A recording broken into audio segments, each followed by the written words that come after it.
Hello, this is Manish Patel from the EII Capital Group. Today is December 19th, 2010. This is a weekly Ichimoku analysis for the futures markets, where we cover everything from metals to commodity futures to bonds to natural gas, crude oil, and so forth. Okay, we got a lot to cover, so let's begin. And this is our disclaimer. This is all charts are either in Thinkorswim, TradeStation, or freestockcharts.com. Okay, this is our contact details. You could contact us here. You could also follow us on Ichimoku Trading under Twitter. Okay, so let's go straight to our heat map. Remember, our heat map has changed. If you want to know more about the heat map, you could go to basically our ichimokutrade.com website, and you can see everything there. We've got a lot of stuff there now. We'll continue to add more. If you look here, this goes for commodity futures here.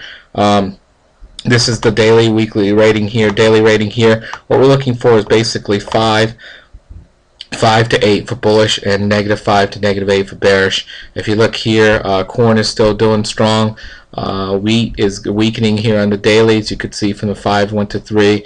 And you're looking for things that kind of strengthening.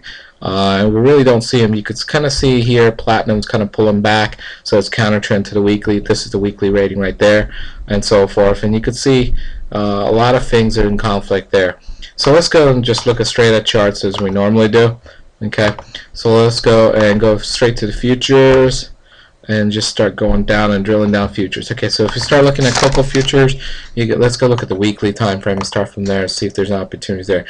Basically, cocoa futures is saying that basically it's bearish sentiment barely, but basically we're consolidating, so there's no opportunities there at all. Let's look at light crude sweet oil. If you look at the weekly time frame, there's definitely sitting there starting to trend. Remember, it's got to break this 90-95 level here again, but it definitely looks like it's slowly going up, and it's got momentum to sit there and start a bullish trend. You can see from the daily too, it's got to sit there and pop very, very soon. If it doesn't, then it's going to consolidate for probably about a couple of weeks maybe before it has an opportunity to sit there and go to the bullish side again. We are looking for a crude oil to go bullish.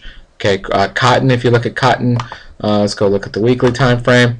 Cotton's definitely sitting there trending still. It looks like it's trying to retest the highs. So that looks like an opportunity. If you missed it, don't get in it now because it's too late. If you look at the dollar index, basically we hit the Cajun sin right now. So we're counter trend to the bearish trend that was in there. So the question is now what's gonna happen here. Notice Chicago is in the Kumo cloud, so basically means consolidation is gonna happen. So there's nothing really there as far as the dollar index is concerned here. If you look at the daily time frame, it definitely looks like it's trying to break out to the bullish side on short-term basis. So I'll definitely look for kind of like a little range period here of 81.51 to about 39.05. Okay, so look for a break in those areas. Let's keep on going down. Feeder cattle. Feeder cattle looks look at this. Let's go look at the weekly first. If you look at the weekly time frame, it definitely looks like it's bullish. It broke out from its resistance level here. Now it's turned into support. It's just kind of hanging around here at the support, but notice the Tinkinson's pointed up, so it looks like this thing can sit there and start flying up this week if momentum starts building up. If you look at the daily time frame, you can see that basically the Tinkinson's trying to equalize here with the Tinkinson. If these two cross, then it's not going to be good, but it is equalizing. So if this thing starts moving to the top side, it's definitely going to start a nice major trend to the bullish side. Okay, if you go look at lean hogs, different from feeder cattle because its price is in the cloud, so basically we're consolidating right now. But definitely on the short-term basis looks like it needs to go down to equalize. So short-term basis probably I'll look for short trades. Copper, if you look at copper, still flying up from last week and the week before, and it's continued to move up on a weekly time frame. So that's definitely bearish, bullish trending. If you look at heating oil, bullish trending, still continuing to go up. We're looking for a price target here of 2.61 to 2.641. So we're definitely looking for that price target to get there. But it is moving up slowly, but surely it's getting there. Okay, coffee futures definitely bullish trending. You could see from there. Okay, lumber. If you look at lumber, it's basically on the weekly time frame. It is now popped out, and if you look at it, it's popped out here. It looks like it's trying to retest the highs over here. I definitely will look for a minor pullback to here if you're not in it, to about 287 if you can, and then look at opportunities to get in. One word of caution is look at this Kumo future cloud. It's bearish right now, so we definitely need a pullback before we start looking for it to retest the high completely. Okay. Natural gas, let's go look at natural gas here. Natural gas looks like it's basically consolidating, got into the cloud and then pulled back to the Tinkerton. This thing sooner or later I think is going to pop out. It's just a matter of when, but basically still consolidating, and we'll put our alerts there, so we'll see what happens. This was trending, still is kind of trending because it hasn't violated the Cajun Sin at all, but it's major pullback last week, so we got to wait and see what's going to happen here at the 150-175 level for orange juice. Palladium, if you look at it, is bullish trending. Okay, slowly but surely it's trending. Platinum, here's one to look at. Platinum still hasn't gone anywhere. If you look at it, it broke for this resistance level, came back, tried to turn that support, that resistance level into support, broke through that, went to the Cajun Sins, kind of hanging out. So again, it's consolidating. Still doesn't have that same momentum as copper and the other natural elements, metals out there. Gasoline. Look at gasoline.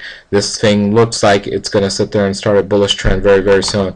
It's definitely going to break the 2.44 level. If it does, this thing's going to start going higher. But we got to wait for it to break that level. Sugar is basically bullish trending. On the weekly time frame, let's go look at silver. Silver is still bullish trending, unlike platinum. Okay, look at gold. Gold here, if you look at the weekly time frame, and right now it is right at the Tinkerton, so basically it's on a minor pullback right now on a weekly time frame is concerned. And if you look at the daily time frame, there's conflict all over the place. It's bullish, because it's barely above the cloud, but definitely not a trade opportunity right now at all in there. The other metals probably look a lot better than this guy. 30-year Treasury bonds, if you look at it, we were bearish trending on, well, let's go look at the weekly first. Let's start there. If you look at the weekly, we basically had a pullback here to this bullish trend up there, and it looks like we're getting to the bottom of that pullback right here, but that pullback's kind of turned that trend into upside down, so we're no longer trending at all. We're basically sitting there just in conflict, my way of looking at this, because there's no signs there. We definitely need a pullback on this to the top side. If we get a pullback to the top side and then go down, this cloud will turn and then this thing will look bearish. But right now there's no opportunities there as far as the bonds are concerned on the weekly. You can see the bearish trend here, and then look at it, it's going to pull back up to here to start going to the top side. Okay, let's go look at corn. Corn, if you look here, daily looks like it's starting to retest the high. Let's go look at the weekly. Weekly, if you could see that basically it's bullish trending and retesting the high here. Question is, what's it going to do once it gets to the high? That's a magical question. I have a feeling this is going to double top, maybe. Reason why is that when this gapped, it refilled the gap and went down below it. But the question is, what's going to happen? Definitely a major pullback's needed. These are all minor pullbacks that's happened on a weekly, but a major pullback is definitely needed on that guy. Soybean oils is basically bullish trending too. Oats, if you look at oats, is bullish trending, but it's starting to weaken because Tinkerton and Cajun are coming together, and it's just consolidating at the top. Okay, and wheat. Lastly, if you look at wheat, it's really not doing anything. Popped out, looked like it was about to start a trend, and then kind of pulled back. This looks like a minor pullback on a weekly to go up. But let's look at the daily. Daily, well, it's got to break above the Tinkerton again, which is 775.72 in order to go bullish. If it sits there and breaks below 713, then definitely even the daily is going to start hurting the weekly. Okay, that's it for the weekly Ichimoku analysis. I hope you enjoyed it. If you have any questions or feedback, please email us. Have a good week.